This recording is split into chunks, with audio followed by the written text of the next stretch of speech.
राधे राधे भाई लोग, कैसन बानी जा रहुआ सब। हम आशा करते हैं कि रहुआ सब एकदम मस्त होकम जा, जबरदस्त होकम जा और अपन अपन तैयारी में पूरी तरीका से व्यस्त होकम जा। काहे से कि रखा हौसला उ मंजर भी आई, रखा हौसला उ मंजर भी आई, प्यासा के पास चल के समंदर भी आई, थक के मत बैठी है ये मंजिल के मुसाफिर, मंजिल भी मिली और मिलना के मजा भी आई। तो मंजिल एक ना एक दिन जरूर मिली, लगातार मेहनत करत रहे के बा, थाके हारे के नहीं थे, रुके के नहीं थे, चलत रहे के बा, कंटिन्यूटी, एक न एक दिन सफलता जरूर मिली। तो आज हमने की शुरू करे वाला बानी जा क्लास 12 के पॉलिटिकल साइंस, ठीक। और पॉलिटिकल साइंस में लेसन 1 जो राष्ट्र निर्माण में चुनौतियां, इसमें हम इस चैप्टर को जानेंगे, काफी विस्तार से जानेंगे। ये पहला लेक्चर रहेगा जिसमें हम बहुत बेसिक जानेंगे, उसके बाद हम इस चैप्टर में एडवांस पे आएंगे। तो हम इसमें शुरू करने वाले क्लास 12 के पॉलिटिकल साइंस। देखिए एक बात बता देते हैं आपको, बस 1 मिनट आपका लेंगे और एक बहुत बारीकी सी जानकारी देके जाएंगे कि देखिए हमारे चैनल पे सुबह में 10 बजे साइंस की क्लासें जाएंगी, ठीक, और शाम को 6 बजे आर्ट्स की क्लासें जाएंगी, बस समझता है। और ये सिलसिला कंटिन्यूटी चलते रहेगा, तो आप लोग जो है बने रहिएगा, साइंस और आर्ट्स वाले बच्चे हमारे चैनल पे बने रहिएगा। तो देखिए ये हमारा आर्ट्स का पहला क्लास है और हम क्लास 12 के पॉलिटिकल साइंस से शुरू किए हैं। क्यों? क्योंकि हमारे बच्चों की मांग थी कि इसी से शुरू किया जाए और इसी को पढ़ाया जाए, तो हम इसीलिए इसी से शुरू करते हैं। तो इससे शुरू करने से पहले हम थोड़ा सा पॉलिटिकल साइंस की कहानी समझ लेते हैं कि राजनीतिक विज्ञान किसको कहते हैं, इसकी उत्पत्ति कैसे हुई, कैसे ये अस्तित्व में आया, कब से हम इसको जो है पॉलिटिकल साइंस कह के पढ़ने लगे हैं, इसे साइंस क्यों कहा जाता है, बस समझता है। चलिए तो हम सबसे पहले जानते हैं पॉलिटिकल साइंस क्या है।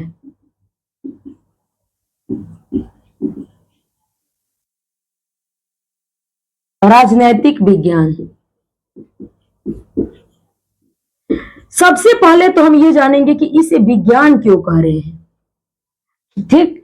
तो देखिए इसे विज्ञान इसलिए कह रहे हैं क्योंकि जिस तरीके से विज्ञान में किसी एक वस्तु की बनावट, संरचना, हर चीजों की जानकारी की जाती है, उसी तरीके से राजनीतिक में भी, राजनीतिक विज्ञान में भी राजनीति की जो क्या बोलते हैं बनावट, संरचना, कार्यविधि, हर चीज का अध्ययन इसमें करते हैं।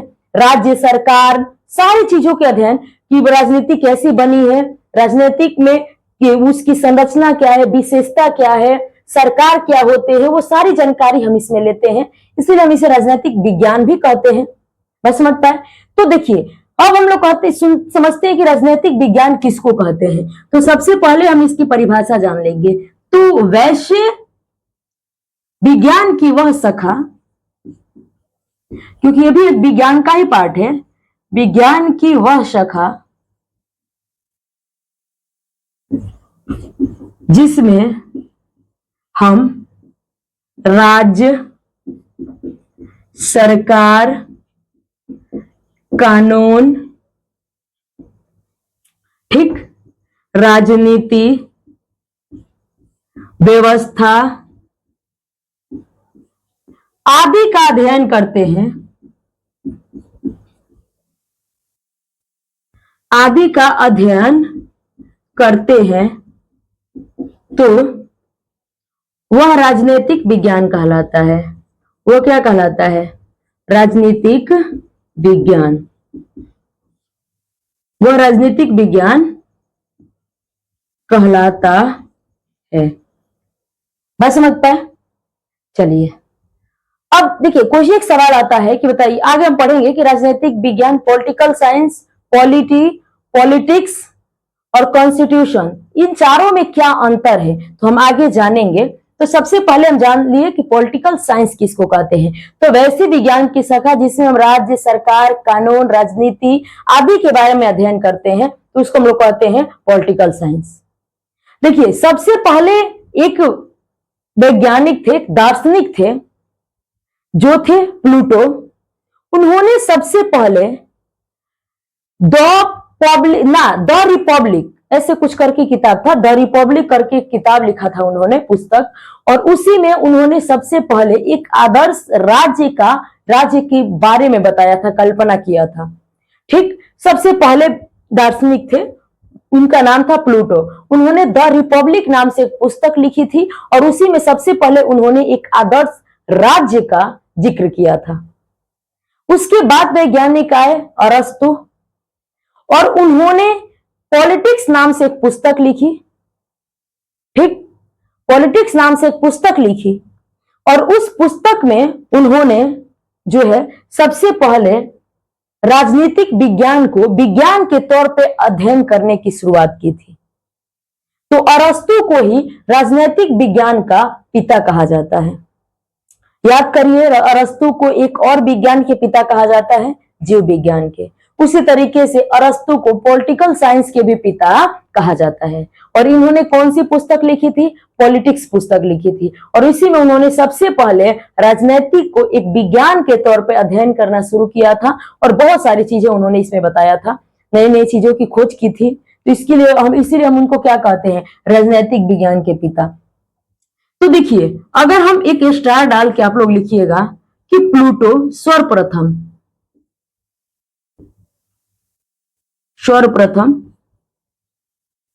प्लूटो आए और उन्होंने कौन सी पुस्तक लिखी? The Republic, REPUBLICE, Republic, the Republic पुस्तक लिखी। और इसी पुस्तक में उन्होंने एक आदर्श राज्य की कल्पना की थी, एक आदर्श राज्य की कल्पना की। सबसे पहले उन्होंने बताया कि एक आदर्श राज्य भी बन सकते हैं, प्लूटो ने। कौन सी पुस्तक में? The Republic. इनके बाद एक आए वैज्ञानिक, दार्शनिक, सब कुछ थे, अरस्तु। उन्होंने एक पुस्तक लिखी जिनका नाम था पॉलिटिक्स। और इस पुस्तक में उन्होंने बहुत सारी चीजों की खोज की। इसीलिए अरस्तु को क्या कहा जाता है? अरस्तु को कहा जाता है राजनीतिक विज्ञान के पिता। राजनीतिक विज्ञान के पिता, याद रखिएगा, राजनीतिक विज्ञान के पिता किसको कहते हैं? अरस्तु को। इन्होंने कौन सी पुस्तक लिखी थी? पॉलिटिक्स। प्लूटो ने कौन सी पुस्तक लिखी थी? The Republic. और सबसे पहले उसमें उन्होंने आदर्श राज्य की कल्पना किया था। बात समझ पाए? तो चलिए इसका स्क्रीनशॉट ले लीजिए, फिर आगे हम कहानी समझते हैं। तो आगे इसमें अभी कहानी समझते हैं। तो देखिए, अरस्तु के बाद बहुत सारे दार्शनिक आए, बहुत सारे राजनीतिज्ञ आए। एक और आते हैं जिनका नाम है निकोलो मैकियावेली। क्या? अरस्तु के बाद बहुत सारे राजनीतिज्ञ आए, बहुत सारे दार्शनिक आए, अलग अलग तरीके की उन्होंने कल्पनाएं की, अलग अलग तरीके का उन्होंने खोज किया, विस्तार किया। लेकिन एक और दार्शनिक और एक और राजनीतिज्ञ का जिक्र होता है जिसका नाम है निकोलो मैकियावेली। क्या नाम है उनका?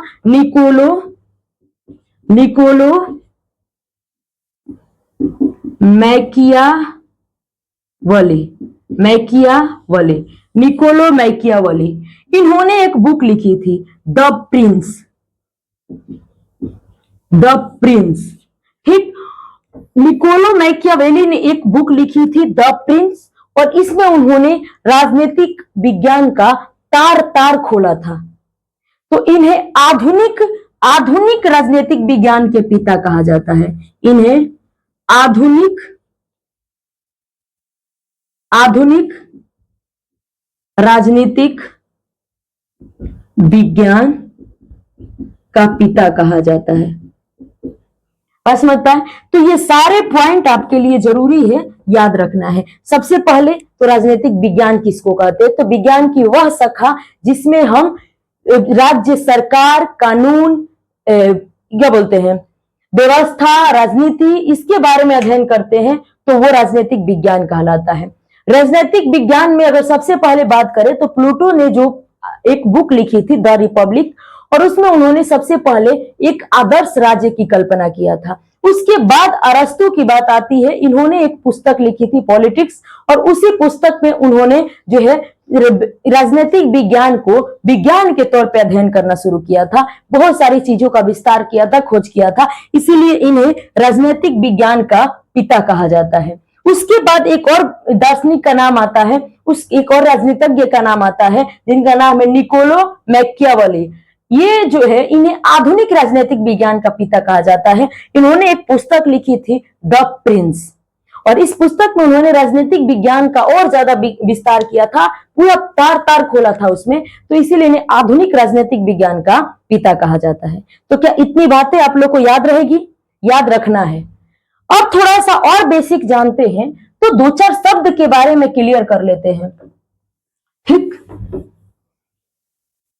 देखिए, चार शब्द बहुत कंफ्यूजन करता है। चार शब्द, एक होता है पॉलिटिकल साइंस, पॉलिटिकल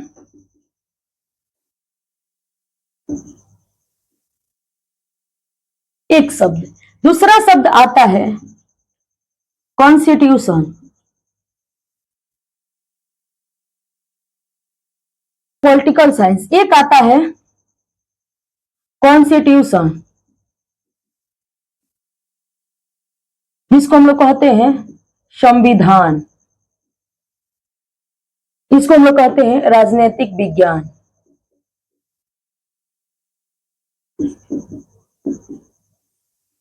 ठीक, एक को हम लोग कहते हैं, एक शब्द आता है राज व्यवस्था, पॉलिटी। एक शब्द आता है राजनीति, पॉलिटिक्स। इन चारों शब्दों के बारे में, इन चारों के बारे में हमें अंतर जानना ही पड़ेगा, क्योंकि बहुत सारे बच्चों के दिमाग में कंफ्यूजन रहता है कि राजनीतिक विज्ञान, संविधान, राज व्यवस्था, राजनीति में क्या अंतर है। तो हम आपको एक बारीकी सा एग्जाम्पल देके समझाने की कोशिश करेंगे कि इन चारों में क्या अंतर है। ठीक, तो सबसे पहले एक मेरा एग्जाम्पल समझिएगा सब लोग। ठीक, तो देखिए, एक शब्द आता है परिवार। ठीक, और परिवार में एक मान लीजिए हो रहा है विवाह। ठीक, और विवाह में बहुत सारी प्रक्रियाएं होती है। ठीक, हल्दी, मेहंदी, ठीक, उसके बाद हल्दी, मेहंदी, तिलक, पहला बेशक पहले तिलक होता है। ठीक, उसके बाद सिंदूरदान, मतलब बहुत सारी प्रक्रियाएं होती है। अब देखिए, अब घर में बहुत सारे मेहंदी विवाह हो रहा है, तो हल्दी है, मेहंदी है, तिलक है, सिंदूरदान वगैरह तो आ जाता है विवाह में ही। उसके बाद अगर मान लीजिए कि अब उसमें खाना का तैयारी करना है, खाना का भी तो तैयारी करना होता है, सजावट की तैयारी करना होता है, सामान लेना होता है घर में, शादी विवाह में जो वो चीजें हैं, तो वो सारी ये काम है। और इन सारे कामों के लिए हम अलग अलग व्यक्ति को नियुक्त कर दिए। हमने कह दिया कि बड़ा भाई जो है, बड़ा भाई वो हल्दी के सारे चीजों को देखेगा, हल्दी में क्या क्या चीजों को चाहिए, सजावट से लेकर के, खाना से लेकर के, उसमें जो भी जरूरत की चीजें, वो सारा हल्दी का काम इसके जिम्मा है। उसी तरीके से मेहंदी दे दिए छोटा भाई को, तिलक का सामान खरीदने के दे दिए चाचा जी को, सिंदूरदान का सामान खरीदने के लिए ससुर को कह दिए कि ससुर उधर से खरीद के लाएंगे, खाना की व्यवस्था करने के लिए पापा जी को बोल दिया गया। तो सारे लोगों को काम बांट दिया गया। अब ये लोग किस तरीके से अपना काम करेंगे, इनका तरीका, काम करने का भी इनका तरीका हो सकता है कि हल्दी का सामान खरीदने बड़े भाई गया, तो वो थोड़ा सा कड़क दिमाग के है, तो झगड़ा लड़ाई का माहौल बना के सामान खरीद रहा है। तो एक कोई है, मान लीजिए छोटा भाई मेहंदी का सामान खरीदने गया, तो उसका तरीका कुछ और है काम करने का। ठीक, तो अब एक बात समझिएगा, ये है परिवार, और इस परिवार के अंदर इन सब के बारे में जानना है। तो ये परिवार क्या हो जाएगा, यही परिवार है राजनीतिक विज्ञान। ठीक, यानी कि राजनीतिक विज्ञान एक शाखा है जिसके अंदर हमें राज व्यवस्था, राजनीति, संविधान, सबके जाने बारे में अध्ययन करना है, तो वो एक परिवार है राजनीतिक विज्ञान। अब एक देखिए, ये विवाह क्या है? संविधान है। यानी कि संविधान एक कानूनों का दस्तावेज है, जिसमें नियमों का दस्तावेज है संविधान, जिसमें नियम के नियम लिखे रहते हैं। किसी देश को चलाने के लिए उसमें जितने नियम लिखे रहते हैं, उन नियमों का संग्रह होता है संविधान। तो विवाह में भी बहुत सारी प्रक्रियाएं होती है, हल्दी, मेहंदी, तिलक, खाना व्यवस्था करना वगैरह वगैरह, वो सारी चीजें, यानी कि पूरी प्रक्रियाओं का समूह होता है विवाह। विवाह में केवल सिंदूरदान ही नहीं होता है, सिंदूरदान से पहले बहुत सारी कामें होती है, बाद में बहुत सारी प्रक्रियाएं होती है। तो एक प्रक्रियाओं का समूह होता है विवाह। तो उसी तरीके से कानूनों का एक समूह होता है संविधान, जिसमें इस कानून लिखे रहते हैं कि इस देश को चलाने के लिए ये कानून रहेगा, वो कानून रहेगा, वो कानून रहेगा, वो सारी चीजें। बस समझता है? चलिए, अब इस विवाह में सारे ये कामों को करने के लिए जो लोग इसमें शामिल होते हैं, वो व्यवस्था कहलाता है। यानी कि संविधान के नियमों को लागू करने के लिए, संविधान के नियमों को जमीनी स्तर पर लाने के लिए जितने लोग उसमें जुड़े रहते हैं, जितने वस्तुएं उसमें जुड़ी रहती है, जो व्यवस्था, जो चैन बनाया गया होता है, उस संविधान के कानून को जिसके लिए बनाया गया है, उस पर लागू करने के लिए, देश में लागू करने के लिए, उसका संविधान को देश में चलाने के लिए जो लोग उसमें शामिल रहते हैं, वो सारा राज व्यवस्था कहलाता है। वो पूरा का पूरा सिस्टम क्या कहलाता है? राज व्यवस्था। यानी कि संविधान के अंदर लिखी हुई बातों को लोगों में शामिल करना, देश में लागू करना, उस पर अमल करना, कैसे काम करे जाएगा उस कानून पे, कौन काम करेगा, कौन उस कानून को बनाएगा, कौन उस विषय पर कानून बनाएगा, कौन उस कानून को लागू करेगा, कौन उस कानून को जमीनी स्तर पे लेके जाएगा। तो वो सारी जो व्यवस्था बनी रहती है, उस व्यवस्था को हम लोग कहते हैं राज व्यवस्था। बस समझता है? यानी कि संविधान में लिखे हुए नियमों को जो है लोगों तक पहुंचाना, पूरी तरीके से उसे जो है लागू करना, वो पूरी की पूरी व्यवस्था जो बनी रहती है लागू करने के लिए, वो व्यवस्था ही राज व्यवस्था कहलाती है। तो ये जो हमने व्यवस्था बना रखा है कि हल्दी कौन करेगा, छोटे हल्दी का सामान कौन लाएगा, मेहंदी का सामान कौन लाएगा, हम सारे के सारे व्यवस्था बना के रखे हैं। अगर मान लीजिए कि हल्दी से रिलेटेड कोई बात देखनी हो, तो हम किसे बुलाएंगे? बड़े भैया को, क्योंकि उन्हीं के ऊपर ये हल्दी की जिम्मेदारी थी। समझता है? तो इसी तरीके से संविधान में कोई भी कानून है, जो भी बातें है, उसे लागू करने के लिए जो भी व्यवस्था बनाई गई रहती है, उसको हम लोग कहते हैं राज व्यवस्था। ठीक। अब आता है ये इनके काम करने का जो तरीका है, वो राजनीति कहलाता है। अब मान लीजिए कि हमारे संविधान में लिखा है देश को चलाएंगे प्रधानमंत्री। ठीक। अब वो प्रधानमंत्री कानून बनाएगा, उनका मंत्रिमंडल, ऐसे लिखा हुआ है। ठीक। अब जो संविधान में लिखा हुआ है कि कानून जो लिखे हुए हैं कि शिक्षा पर जो है, या कोई भी विषय मान लीजिए, या रक्षा पे जो है वो रक्षा पर कानून बनाने का अधिकार दिया गया है। जो हमारे सांसद है, वहां पे कानून बनाया जाता है संसद में। ठीक। तो कानून बनेगा संसद में, फिर उसे लागू किया जाएगा लोगों पे। तो लागू करने के बाद उसे लागू कौन करेगा, लागू हो जाने के बाद उसे लोगों तक कौन लेकर के जाएगा, उसे वो सारी जो व्यवस्था होती है, उसको हम लोग कहते हैं राज व्यवस्था। लेकिन वो कानून कैसा बनेगा, कैसे वो डिपेंड करता है उस व्यक्ति पर जो कानून बनाने बैठे हैं। बस समझता है? तो वो कानून कैसा बनेगा, वो उनका जो इस व्यवस्था में वो जो काम कैसे करेंगे, वो काम करने का उनका तरीका ही राजनीति कहलाता है। बस समझता है? अगर मान लीजिए कि बड़े भाई से कहा गया हल्दी का पूरा सामान खरीदने के लिए, और कुछ हल्दी के सामान में दिक्कत हो गई, बड़े भैया का बुलाया गया, तो बड़े भैया से पूछा जाएगा कि ये कैसे आपने ऐसे कैसे हो गया, तो वो बोलेंगे ऐसे था, ऐसे ऐसे ऐसे हो गया, ऐसे ऐसे हो गया। मतलब मान लीजिए वो घपला कर लिए हैं पैसे में, और हमें पता चल गया, मान लीजिए पिताजी को पता चल गया, पिताजी बुला के पूछे कैसे भइला, अब वो झूठ सच बोलना शुरू कर देंगे, तो कह देंगे ना कि राजनीति खेले शुरू कर देला। ठीक। तो जो राजनीति होती है, वो जो प्रक्रिया, सत्ता संभालने वाले जो लोग होते हैं, उनके काम करने के जो तरीके होते हैं, वो राजनीति कहलाती है। तो राजनीति खराब भी होती है, राजनीति अच्छी भी होती है। खराब राजनीति भी होती है, अच्छी राजनीति भी होती है। जब राजनीति संविधान के अनुसार चलती रहती है, लोगों के हित में रहती है, तो उसे एक अच्छी राजनीति बोला जाता है। और जब संविधान की उल्लंघन करते हुए राजनीति की जाती है, तो उसे खराब राजनीति बोला जाता है। तो राजनीति अलग अलग भी होती है। बस समझ पाया। जैसे अभी हमारे देश में जो सरकार चला रहे हैं, सरकार जो बने हैं, वो राजनीति उनकी बहुत गंदी है, क्योंकि वो लोगों को जिस तरीके से संविधान में लिखी गई है हमें सरकार कैसे चलाना है, वो कहीं ना कहीं उस संविधान के आड़ में वो अपनी अलग तरीके की राजनीति कर रहे हैं। अलग तरीके से कानून, अलग तरीके का जो है उनकी काम करने की प्रक्रिया है, तो वो राजनीति कहलाती है। बस समझ पाए। तो देखिए, अब हम जानते हैं, ये तो एक एग्जाम्पल था जिसके द्वारा हम आपको ये चारों में अंतर दिखाना चाह रहे थे।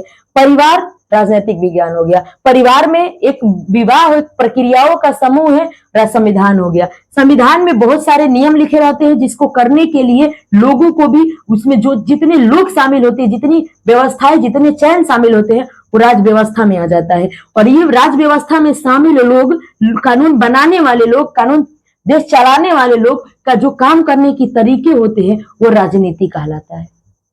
बस समझ पाए। तो चलिए, ये चारों शब्दों में अंतर बहुत ज्यादा जानना जरूरी था, क्योंकि बच्चों के मन में कंफ्यूजन रहता है। राजनीतिक विज्ञान क्या है फिर? तो ये विज्ञान है, विज्ञान वो शाखा है,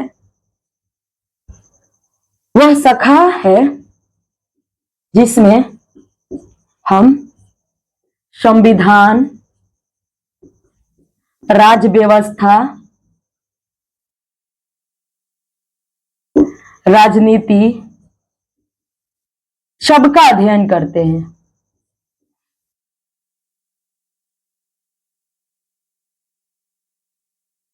संविधान क्या है जी? कानूनों का दस्तावेज, कानूनों का, नियमों का एक दस्तावेज। राज व्यवस्था क्या है? तो कानून बनाने,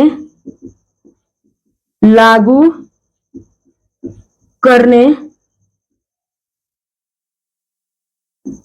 करने के लिए जो व्यवस्था बनाई गई होती है, वो सब राज व्यवस्था कहलाती है। पुलिस भी राज व्यवस्था का ही अंग है, अधिकारी भी राज व्यवस्था के ही अंग है, सरकार तो राज व्यवस्था का अंग है ही, राज व्यवस्था में ही उसको जानना है। अब हम जानेंगे राजनीति क्या है। तो पॉलिटिक्स जो है वो जो कार्य करने के तरीके, सत्ता चलाने के तरीका, ये राजनीति कहलाता है। यानी कि आप एक चैन याद रखिएगा, राजनीतिक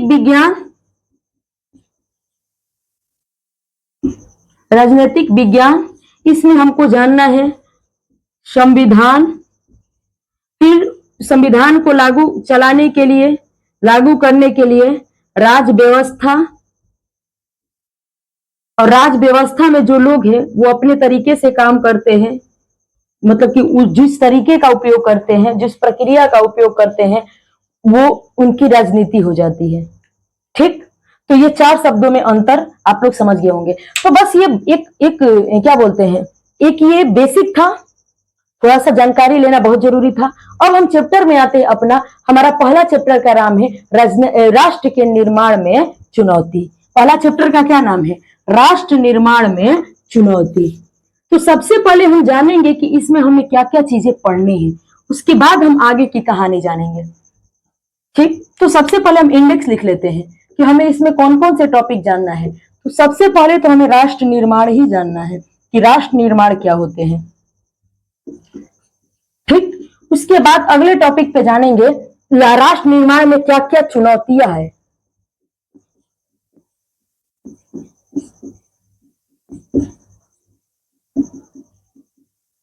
ठीक।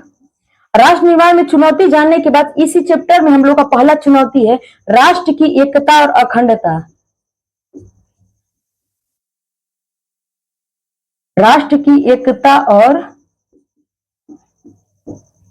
अखंडता,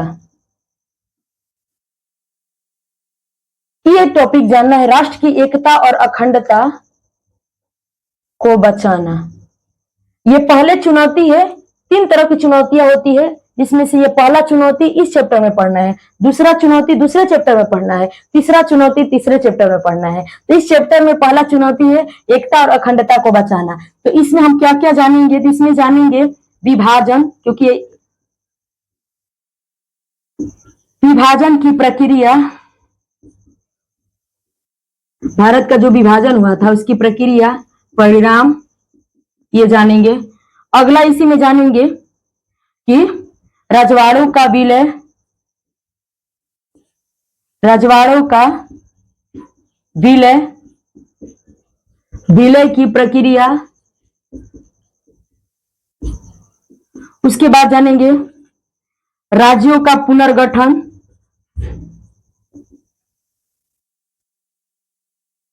ये टॉपिक इसमें जानेंगे। और इसमें एक और बहुत ही इंपॉर्टेंट टॉपिक है, जिसमें मुख्य तथ्य में हम जानेंगे महात्मा गांधी का शहादत, गांधी का शहादत की कहानी जानेंगे कि गांधी जी कैसे मरे थे। इसके बाद इसमें जानेंगे सरदार पटेल जी के बारे में, सरदार पटेल जी की कहानी जानेंगे इसमें, क्योंकि उन्होंने राज्यों के पुनर्गठन में सबसे महत्वपूर्ण योगदान दिया था। तो मुख्य तथ्य में हम इन लोगों के बारे में जानेंगे। एक और व्यक्ति है जिनका नाम है श्रीरामुलु, पोटी श्रीरामुलु, इनके बारे में जानेंगे। यानी कि इस चैप्टर में कुल मिलाकर के हमें राष्ट्र निर्माण क्या है, राष्ट्र निर्माण की चुनौतियां, चुनौती में पहला चुनौती है एकता और अखंडता को बचाना। उसमें एकता और अखंडता पर क्यों संकट आया, क्यों चुनौती बन गया, उसमें कारण में हम विभाजन जानेंगे, विभाजन की प्रक्रिया, परिणाम जानेंगे, रजवाड़ों का विलय और विलय का प्रकार जानेंगे, रजवाड़ों का पुनर्गठन जानेंगे, राज्यों का पुनर्गठन जानेंगे। और मुख्य तथ्य में कुछ व्यक्ति है, जैसे महात्मा गांधी की शहादत हुई थी इसी दरमियान, सरदार पटेल ने राज्य का पुनर्गठन में महत्वपूर्ण योगदान दिया था, पोटी श्रीरामुलु, इनके बारे में जानेंगे क्योंकि इन्होंने आंध्र प्रदेश को सबसे पहले भाषाई आधार पर एक अलग राज्य बनाने की मांग किए थे, तो इनके बारे में जानेंगे। तो इस चैप्टर में हमें इतने सारे टॉपिक के बारे में विस्तार से जानना है। तो हम अगले क्लास में एक एक टॉपिक पे बात करते हुए चलेंगे। आज हम इतना ही डिस्कस करके रहने देते हैं। अगले क्लास में, अगले लेक्चर में हम अब टॉपिक पे बात करना शुरू करेंगे। तो चलिए मिलते हैं नेक्स्ट क्लास में, तब तक के लिए आप लोग बने रहिएगा। अगर वीडियो पसंद आए तो दोस्तों में शेयर जरूर करिएगा, चैनल को सब्सक्राइब करके वीडियो को लाइक जरूर कीजिएगा। चलते मिलते हैं नेक्स्ट वीडियो में, तब तक के लिए धन्यवाद। जय हिंद।